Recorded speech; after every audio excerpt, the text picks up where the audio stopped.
बिस्मिल्लाहिर्रहमानिर्रहीम। अस्सलाम वालेकुम डियर स्टूडेंट। क्वेश्चन नंबर 3 को हम कंटिन्यू किए हुए हैं। हम सेकंड एक्सरसाइज आपकी फर्स्ट मैथमेटिक्स का फर्स्ट चैप्टर, और इसके थर्ड पार्ट में हमारे पास जो कंडीशन है वो भी फर्स्ट पार्ट ही की तरह इफ़ एंड ओनली इफ़ के साथ है। हमने फर्स्ट पार्ट में पढ़ा था कि जी अगर आपकी क्वेश्चन की स्टेटमेंट में IFF इफ़ यूज़ हो जाए तो इट मीन्स कि वो इफ़ एंड ओनली इफ़ है। फिर उस स्टेटमेंट को हम टू वे प्रूव करते हैं। फर्स्ट स्टेटमेंट को लेके सेकंड प्रूव करते हैं और फिर सेकंड स्टेटमेंट को लेके फर्स्ट प्रूव करें। दोनों तरह से हम उसको प्रूव करते हैं। तो आइए देखते हैं इसमें हमने क्या करना है। स्टेटमेंट कुछ इस तरह से है कि जी जी इज़ आइदर रियल और प्योर इमेजिनरी। मतलब जो आप कम्प्लेक्स नंबर जी ले रहे हैं उसके लिए दो कंडीशंस लिखी हुई हैं कि आइदर वो रियल नंबर हो या प्योर इमेजिनरी हो। दोनों सिचुएशंस के लिए आपका Z bar square is equal to Z square होता है। मतलब आप किसी भी कम्प्लेक्स नंबर का कॉन्जुगेट लेके उसका स्क्वायर लें या उसका वैसे स्क्वायर ले लें, वो आपस में इक्वल होते हैं। आइए स्टार्ट करते हैं। अब इस क्वेश्चन के लिए भी हमें खुद से कम्प्लेक्स नंबर चाहिए, तो वो यूजुअली जो हम लेते हैं कम्प्लेक्स नंबर हम वहीं से स्टार्ट करते हैं। हम कहते हैं जी कम्प्लेक्स नंबर हमारे पास x plus Yotta why he की फॉर्म में। फिर चूँकि हमें उसका कॉन्जुगेट भी चाहिए तो मैं जी बार भी लिख रहा हूँ। वो होगा x और बार बनाते हुए अयोटा के साथ माइनस लगा लेते हैं, x माइनस अयोटा वाई। अब हम पहले वो राइट हैंड साइड वाली कंडीशन को सपोज कर लेते हैं। फर्स्ट क्वेश्चन में भी हमने ऐसे ही किया था। Now suppose that z bar square is equal to Z square. Z bar भी है और जी भी है, दोनों के स्क्वायर्स ले लेते हैं। Z bar means x minus iota Y, इसका स्क्वायर, ये जो conjugate of a complex number था। और राइट साइड पे जी स्क्वायर है और जी है हमारे पास x प्लस अयोटा वाई, इसका स्क्वायर ले लें आप। वो a प्लस बी और a माइनस बी के होल स्क्वायर के फार्मूले से इनको एक्सपेंड कर देते हैं। तो ये होगा x square first term square plus second term square. दरमियान में चूंकि माइनस है तो 2 into first term multiply by second term. इसी तरह राइट साइड पे first term square second term square, between the term चूंकि प्लस है तो this is plus 2 into first term and second term.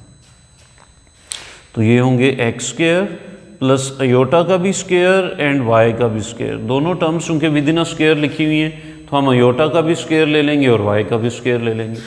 This is minus 2 iota X Y. Right side पे भी X square iota square and Y square plus 2 iota X और Y. So this is X square. अब जहाँ पे aorta square है उसको मैं minus कर रहा हूँ क्योंकि अयोटा स्क्वायर -1 के इक्वल होते हैं। तो अयोटा स्क्वायर की जगह पे माइनस और next Y square -2 iota X Y. Right side पे भी एक्स स्क्वायर और ये iota square becomes -1, so plus minus Y square and plus 2 iota X Y. अब ये टर्म्स मिलती जुलती हैं, इनको हम एक ही साइड पे ले आते हैं, या सभी को लेफ़्ट साइड पे ले आएँ या सभी को राइट साइड पे ले आएँ। मैं सारी टर्म्स सने लेफ़्ट साइड पे शिफ्ट कर देता हूँ। तो this is X square minus Y square -2 iota X Y. ये सब जब लेफ़्ट साइड पे आएंगे एक्स स्क्वायर तो प्लस के हैं तो minus X square, Y square minus के हैं तो this is plus Y square, 2 plus के हैं तो -2 अयोटा एक्स वाई। सारी टर्म्स आप लेफ़्ट पे ले गए तो राइट साइड पे हमारे पास 0 रह गए। अब देखिए तो कुछ कैंसिल आउट हो जाएंगे। एक्स स्क्वायर प्लस के हैं और ये माइनस के हैं, वाई स्क्वायर माइनस के हैं और ये वाई स्क्वायर प्लस के, ये कैंसिल आउट हो जाएंगे। ये टर्म्स एक जैसी हैं, 2 अयोटा एक्स वाई और 2 अयोटा एक्स वाई, दोनों माइनस की बनी। तो ये दोनों -4 -2 and -2 will be -4 iota X Y is equal to 0। हमने प्रीवियस क्वेश्चन में भी ऐसे ही लिखा था कि चूंकि 4 तो एक नॉन ज़ीरो नंबर है ही है, since 4 is not equal to 0 obviously, and iota का भी हमें पता है कि this is the square root of -1, so this is not equal to 0। Non zero numbers को आप डिवाइड कर सकते हैं। सो मैं बोथ साइड्स पे डिवाइड कर देता हूँ -4 अयोटा से। सो लेफ़्ट साइड पे भी -4 अयोटा से डिवाइड कर देते हैं और राइट साइड पे भी हम डिवाइड कर देते हैं -4 अयोटा से। ये तो 4 अयोटा और माइनस आपस में कैंसिल आउट हो जाएंगे। We remains with X Y and zero को किसी भी चीज़ से आप डिवाइड करें, zero over something will be zero. So X Y multiple जो है वो एक्स और वाई का इज इक्वल टू ज़ीरो बन रहा है। सो जब टू टर्म्स का प्रोडक्ट ज़ीरो हो तो हम उसको आइदर आर में लिखते हैं, either your first term x is equal to zero और your second term y is equal to zero. So क्या कंक्लूड किया हमने, व्हाट इज x? x इज a real part of z। What is y? This is the imaginary part of z। So इसको x is equal to zero को हम आपका ये जो कम्प्लेक्स नंबर था ना वहाँ पे पुट करते हैं, put in equation number 1। So when x is equal to 0 it means z is equal to x 0 हो गया तो it will be iota y।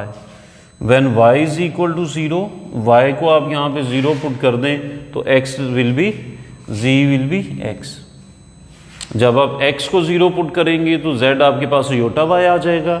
जब आप y को 0 पुट करेंगे r वाली सिचुएशन में इमेजिनरी पार्ट ऑफ z 0 करेंगे तो z is equal to x आ जाएगा। तो z is equal to iota y का मतलब है this implies that z is pure imaginary और z is equal to x का मतलब है कि z इज प्योर रियल, इसमें इमेजिनरी पार्ट है। सो फर्स्ट हमारी जो स्टेटमेंट है वो प्रूव हो गई कि जब हम ये ले लें z bar square is equal to, when z bar square is equal to z square, then after some calculation we have proved that either z is pure imaginary or z is pure real। यही result था, z is either real or pure imaginary if z bar square is equal to z। तो वो या z जो है वो बिल्कुल real number है या z जो है वो प्योर इमेजिनरी है, फिर उसका रियल पार्ट जो है वो ज़ीरो है। तो ये वन वे प्रूफ हुआ है अभी क्वेश्चन का। आपने दोबारा मैं आपको रिकॉल करवा रहा हूँ, आपने याद रखना है कि इस स्टेटमेंट में IFF इफ था, means this is for if and only if. अब आप इसको सेकेंड वे से भी प्रूव करेंगे। कन्वर्सली नो सपोज दैट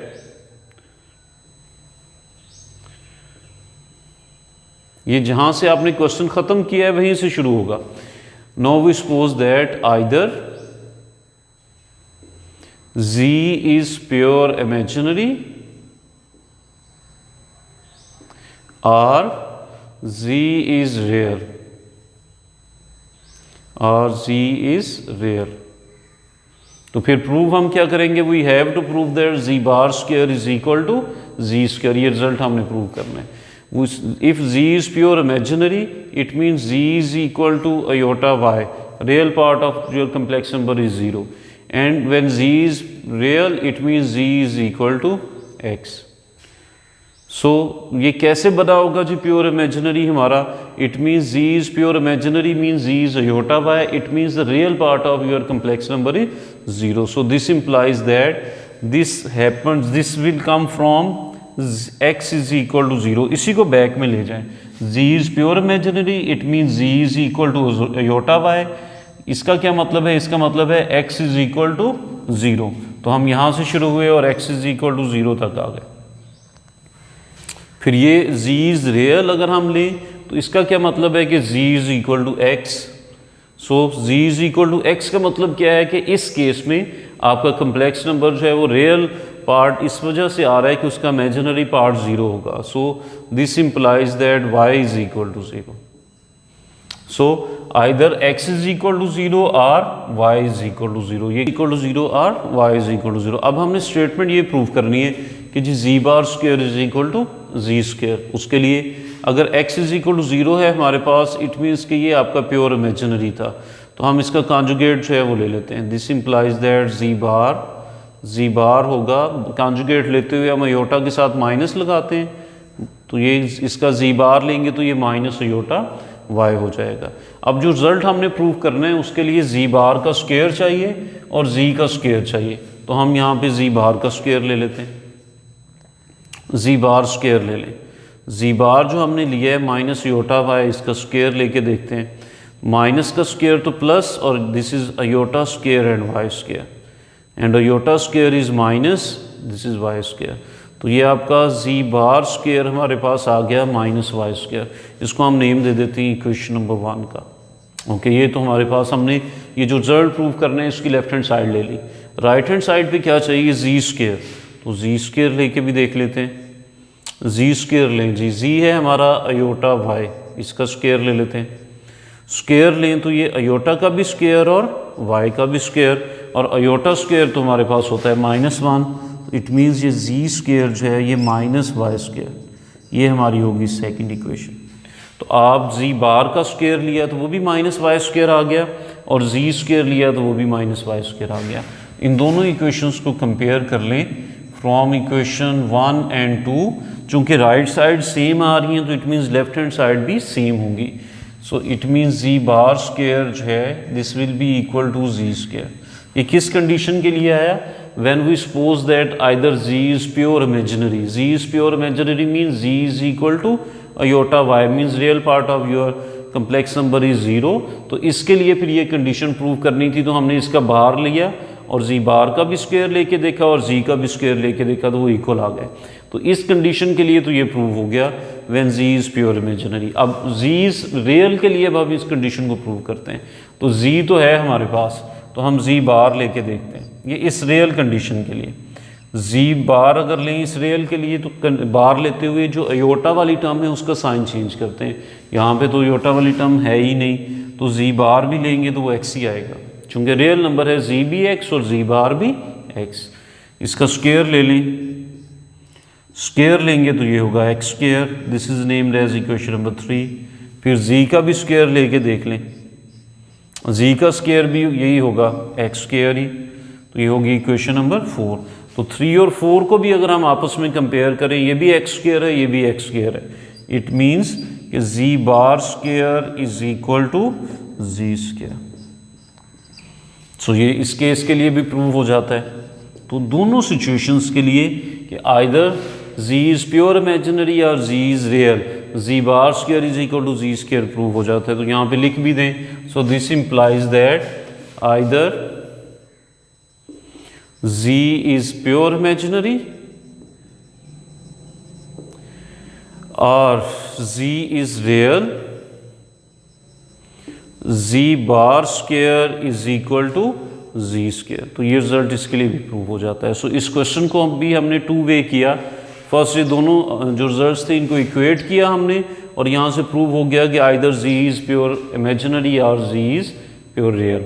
तो फिर इसके इस कन्वर्स वे में हमने इसको जो है वो लेके चले, और कन्वर्सली फिर हमने सपोज कर लिया कि जी अगर जी प्योर इमेजिनरी हो या रियल हो तो क्या ये रिजल्ट्स प्रूव होते हैं। तो वो भी हमने देखा कि जी वो रिजल्ट जो है वो Z bar square is equal to Z square दोनों सिचुएशंस में प्रूव होता है। तो ये 2 वे प्रूव करके देखेंगे if and only if, I double F if के केस में, फिर आपका ये क्वेश्चन जो है वो कंप्लीट होगा।